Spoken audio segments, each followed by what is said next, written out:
Hi there, Bronze Sword Gamer back again. I apologise to everyone who had to wait such a long time for this video to come out. I have just been, my arse is being kicked by work and all these other family commitments and stuff like that, so this is just taking a very long time to play through and produce. But thanks for coming back, I really appreciate it. Today we've got a great episode. I'm actually going to start building the architecture of the first Bronze Age civilization, which, because of I'm British and I love British history, it's going to be a Bronze Age village set in Britain. So that's going to be awesome. I'm going to go ahead and build the embankment and build the walls around it and try and get the huts going and that sort of thing. We'll see how far we go. I might just sort of find that the time is really dragging on, so I might sort of have to cut it at some point. But we'll see how far we get. But first of all, I'm going to just check on the iron farm just so I can see what we can get in terms of a harvest there. But I will see you in a second.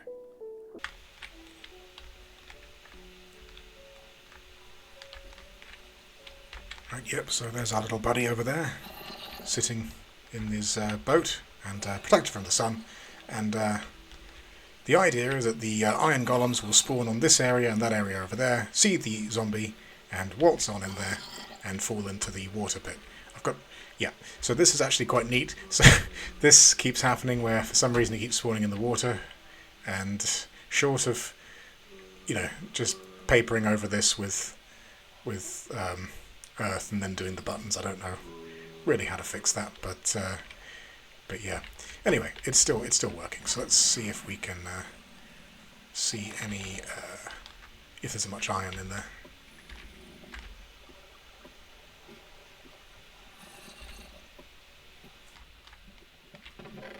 Oh wow! Oh, that's great. Okay, fantastic. That's more than I was expecting. Good. Right, so I've had a scout around and I think I found a nice place where we can set up our first settlement. So I will go there and you can follow along with me.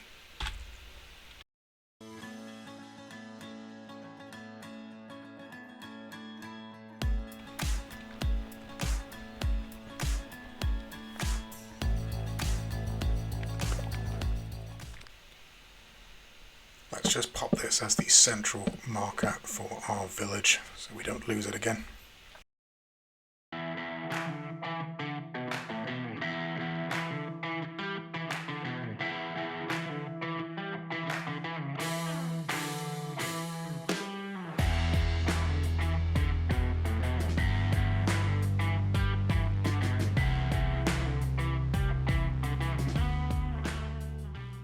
Good. We've got some still on the edges, which I'll sort out later in the fullness of time. But now we just need to clear up this land so that we can have it nice and flat, or smoothish, I should say, and create like a nice little shoreline there. And that will set us up nicely for creating the village. Okay, so now I've got rid of all those trees, I'm going to do some digging to flatten the area and make this into a rough semicircle, so that we don't have that peninsula sticking out into the water.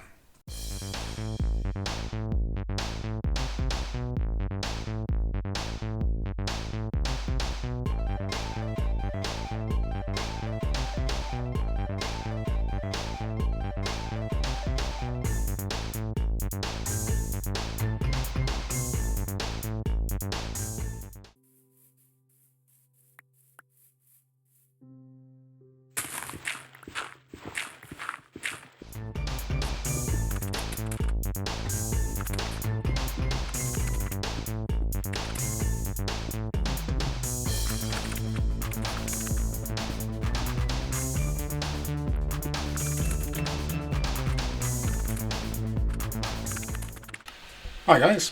Okay, so not gonna lie, I started off digging out this place, and then at a certain point I realised that what with my day job and, just my attention span, there was no way in hell that I'd ever actually finish this, anytime soon. So I decided to use some commands, hence this command block here. And I'll just show you what I've done so far so you can see. So yeah, I've scoped this all out. I've also cut away the island that was here so we had a nice little seaside kind of view. Created this beach here, lovely jubbly, and some nice levels. You can see the square cuts here into the mountain. Eventually I'm going to get rid of this mountain too, but we'll deal with that later. These are the chests of stuff that I gathered initially, and this is one of the command blocks that I used periodically.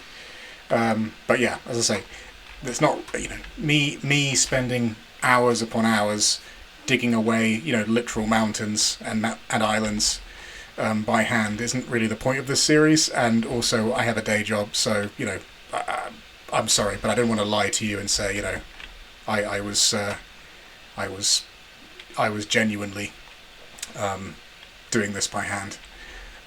So yeah, but as I say, this is going to be the start of our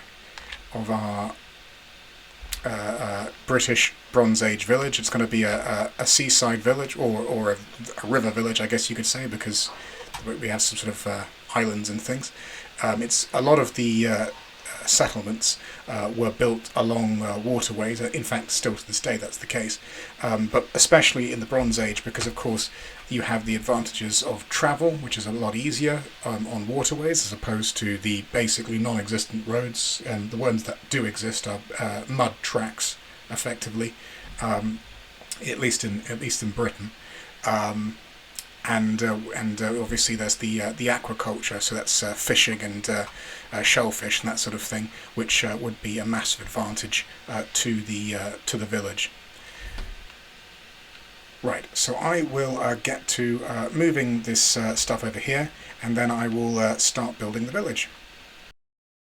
So the first thing to do is just grab some wool to create some markers.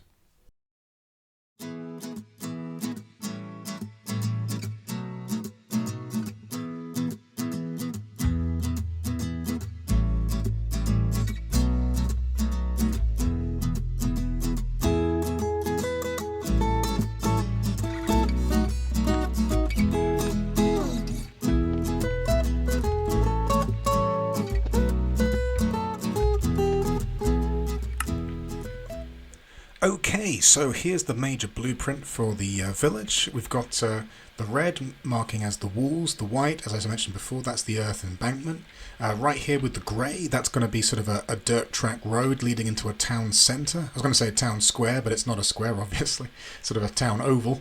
Right at the back there, the biggest circle of yellow, that's going to be the chieftain's hut, the largest hut, where they'll have village meetings and various other matters of, what you could say, matters of state, although obviously there's no state at this stage in development. And then, of course, you've got these smaller huts around the edge, these satellite huts, which are other people's sort of smaller families or less important, groupings and things. I've got a bigger hut here near the centre, near the front, I should say, which would be kind of thinking maybe this is sort of like a thing for sort of the younger warriors who have yet to be married, but you know, they don't have a family to protect necessarily. That's sort of my head canon anyway, and they'll be right near the gate so that if there's any trouble they can rush to it. In terms of actually building these earthworks, whether it be for defence or as burial mounds, it was a massively labour-intensive exercise, with earth dug out of the surrounding area and then carried to the build site, presumably in wicker or wooden containers. The amount of man-hours involved is extraordinary, demonstrating a great deal of social cohesion, but it should be noted, however, that there's a lot of this labour that could have been forced, as war captives are often pressed into slavery.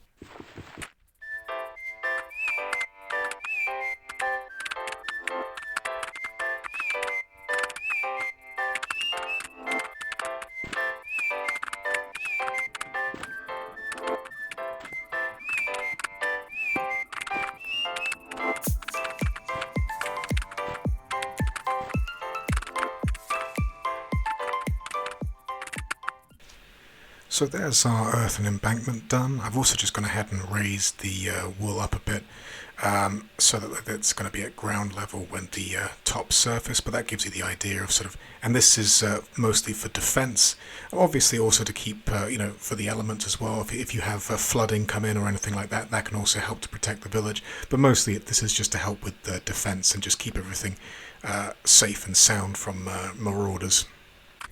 At this stage in the proceedings, I find myself placing dirt, and then digging up more, and then placing dirt, and then digging up more, and then placing, and then digging, and then placing, and then digging, and then placing, and then digging. Oh my god. Whew.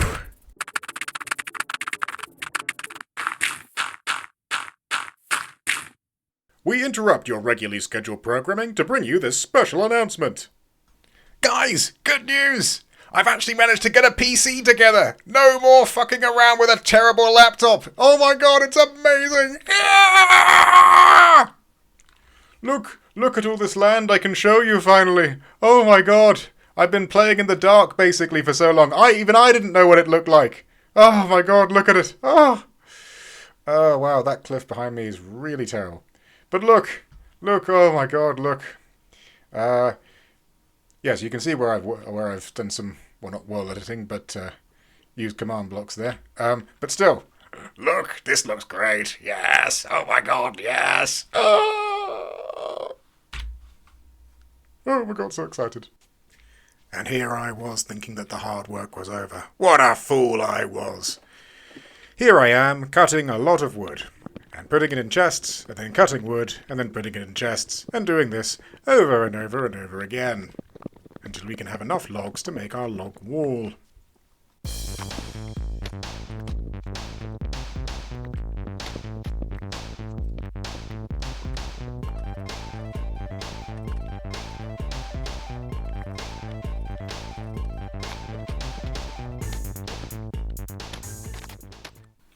Okay, so we can go ahead and pop up our wall. Finally. Right, I've just cleared away the trees and the platform up there. And, yeah. It's kind of annoying with the spruce trees is that although very efficient to cut down, they do create lots of podzol on the earth. So you have to have the platform far out away from the earth so that you don't have it ruined. So if I just take a little bit of each, and then we can operate under those conditions. Actually, I'll just pop that there. Okay, great.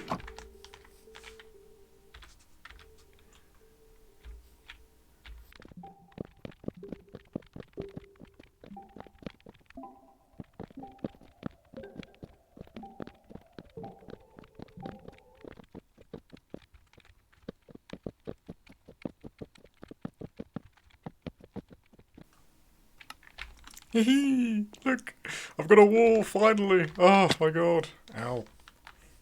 Right, let's go and see how that looks. Yes, yes, yes. Oh, actually, hold on. Just a thought. I need to actually have an entrance. Otherwise, it will be quite hard to get in. We'll make you about 4 wide. Yeah, that'll be good. That'll be good. You can make it wider later if we need to.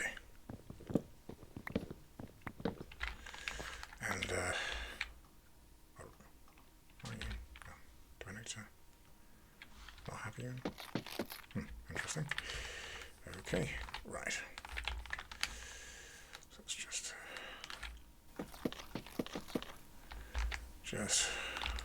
skin some of these so it adds a bit of complexity. There we are.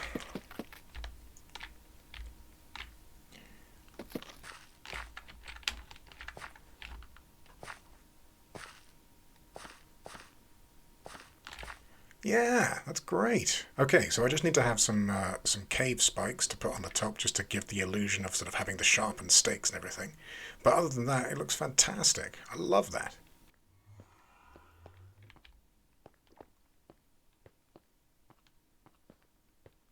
Yep, so this is me being a bit of a doofus. I'm sure you know the feeling where you're pretty sure you know where a resource is in one of your caves, and you go down there and you go up and down the tunnels and the caves looking for it, and you think that you know where it is, and then it's not there. And then you have to sort of go up and down and look around and try and find it, and get more and more frustrated.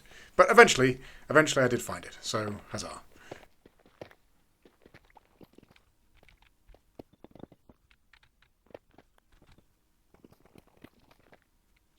After finding some dripstone, I set up this little viewing chamber to watch it grow. And then I settled in to wait. Yeah, at a certain point I expanded the farm because I realised that of how slowly it was going, I'd need to have as much as possible. So, yeah, I went and did some off-camera mining.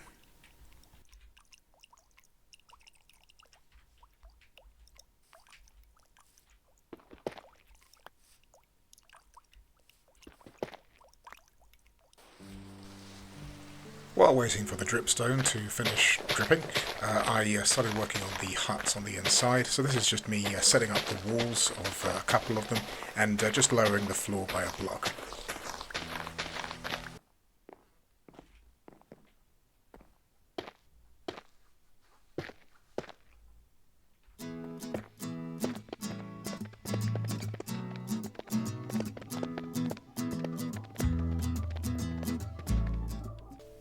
Okay, so I've finally got the wall up with the spikes and everything.